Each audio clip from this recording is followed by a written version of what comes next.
علیکم ورحمۃ اللہ وبرکاتہ۔ آئیے جانتے ہیں لیلۃ القدر کے بارے میں۔ اسلام کی سب سے بابرکت راتوں میں سے یہ ایک رات ہے۔ اس رات کے بارے میں قرآن اور حدیث میں بہت فضیلت بیان کی گئی ہے۔ لیلۃ القدر کیا ہے؟ یہ وہ رات ہے جس میں قرآن مجید نازل ہونا شروع ہوا۔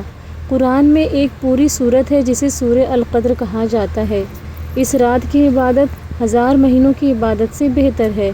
قرآن میں ذکر آتا ہے، اللہ تعالیٰ فرماتے ہیں لیلۃ القدر 1000 مہینوں سے بہتر ہے۔ لیلۃ القدر کب آتی ہے؟ رمضان کے آخری عشرے میں آتی ہے۔ زیادہ تر علماء کے مطابق 27ویں رمضان کی رات میں ہونے کا زیادہ امکان ہوتا ہے، لیکن اصل رات کو چھپایا گیا ہے تاکہ لوگ زیادہ عبادت کریں۔ اس رات میں کیا کرنا چاہیے؟ نفلی نماز، تہجد پڑھنا چاہیے، قرآن کی تلاوت کرنی چاہیے، تسبیحات کی پابندی کرنی چاہیے، خوب استغفار کرنا چاہیے اور اللہ پاک سے خوب دعائیں مانگنا چاہیے، صدقہ اور خیرات کرنا چاہیے۔ لیلۃ القدر کی خاص دعا حضرت عائشہ رضی اللہ تعالی عنہا فرماتی ہیں اللہ کے نبی سے کہ اے اللہ کے نبی، اگر ہم لیلۃ القدر کو پالیں تو ہمیں کون سی دعا پڑھنی چاہیے؟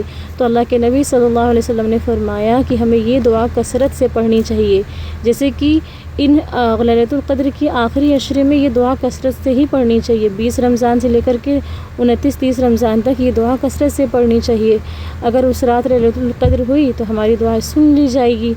تو دعا یہ ہے، اللہم انک عفو تحب العفو فاعف عنی۔ ترجمہ، اے اللہ بے شک تو معاف کرنے والا ہے اور معاف کرنا پسند کرتا ہے، بس مجھے معاف کر دے۔ اس رات کی کچھ نشانیاں ہیں، جیسے اللہ کے مطلب ایسا کہ یہ رات جو 7 راتیں ہیں تو یہ 5 راتیں ہیں، یہ 5 راتیں ہیں تو یہ 5 راتوں میں مطلب لیلۃ القدر کون سی رات میں ہے؟ اللہ پاک نے یہ 5 راتوں میں لیلۃ القدر کو چھپا کے رکھا ہے، لیکن اس کی کچھ نشانیاں ہیں۔ کیا نشانی ہے؟ آئیے جانتے ہیں۔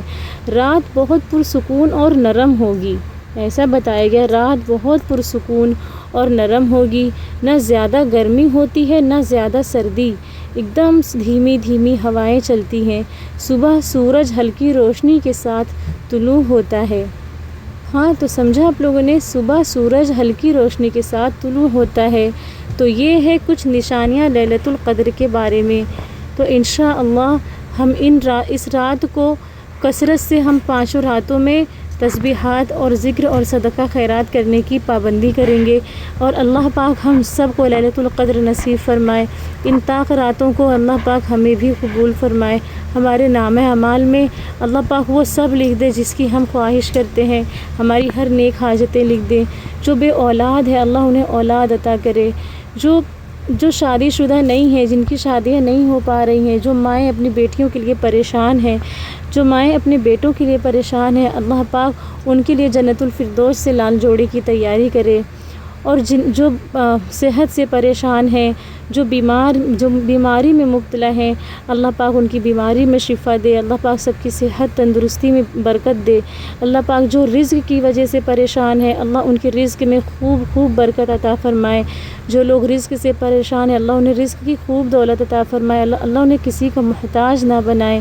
تو اس رات کی ہم خوب قدر کرنے والے بنیں گے انشاءاللہ، اور خوب اللہ پاک سے مانگنے والے بنیں گے۔ ہم جتنا اللہ پاک سے مانگیں گے اللہ پاک کو اتنا پسند آئے گا۔ یہ وہ ذات ہے جہاں سے انسان خالی ہاتھ نہیں آتا، یہ وہ ذات ہے جس کے پاس مانگنے سے کوئی شرمندگی محسوس نہیں ہوتی۔ تو انشاءاللہ ہم کھل کر اپنے رب سے اپنے دل کی باتیں کریں گے، اپنے رب سے ہر وہ چیز منوائیں گے جو ہمارے اندر کمی ہے، جو ہمیں چاہیے، اللہ پاک سے ہم سب کچھ مانگیں گے، کیونکہ یہ وہ ذات ہے اس کے سامنے ہم بیٹھ کر کے اپنے دل کی ساری باتیں کر سکتے ہیں۔ وہ بھی اس لیے کیونکہ وہ کسی سے شیئر نہیں کرتا، وہ ہماری باتوں کو سنتا ہے، سمجھتا ہے اور ہماری باتیں سن کر اسے پورا کرتا ہے۔ تو انشاءاللہ ہم سب اس رات کی قدر کرنے والے بنیں گے اور اپنے اللہ پاک کی قرب کو حاصل کرنے والے بنیں گے۔ تو چلیے ملتے ہیں نیکسٹ ویڈیو میں، جب تک کے لیے اللہ حافظ، السلام علیکم۔